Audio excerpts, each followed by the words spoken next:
bienvenue dans votre podcast Sénégal First, sur Daraji Media, l'espace où nous explorons les dynamiques économiques, politiques et culturelles du Sénégal avec un regard critique, engagé et tourné vers l'avenir.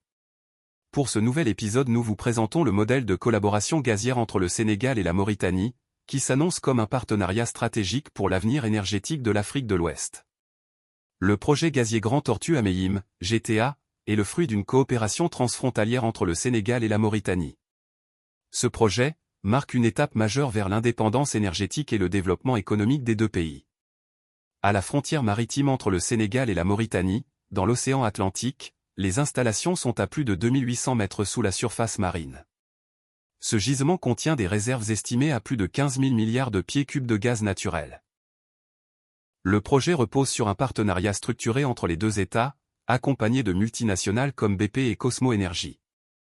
Cette approche marque une rupture avec les logiques extractives classiques, souvent unilatérales. Mais au-delà de la coopération diplomatique, les enjeux internes sont tout aussi importants.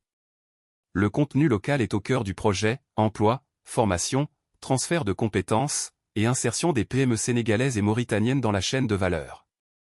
L'objectif affiché est clair, faire en sorte que les retombées bénéficient aux populations. Ainsi, les défis sont nombreux.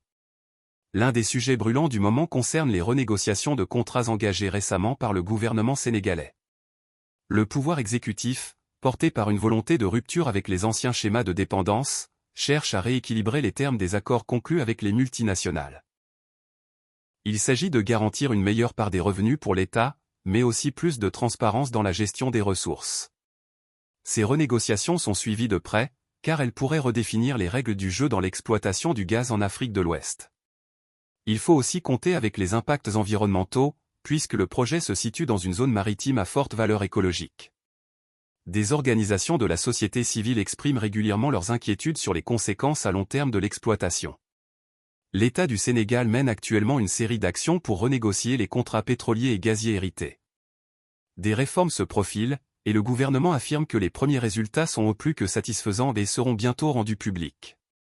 Cette démarche s'inscrit dans une vision plus large de réforme économique et de souveraineté sur les ressources naturelles, avec un accent mis sur la lutte contre la corruption et la justice sociale. Merci d'avoir écouté Sénégal First sur Daraji Media. Si cet épisode vous a plu, abonnez-vous, partagez, et à bientôt pour plus d'actualités sur le futur de l'Afrique.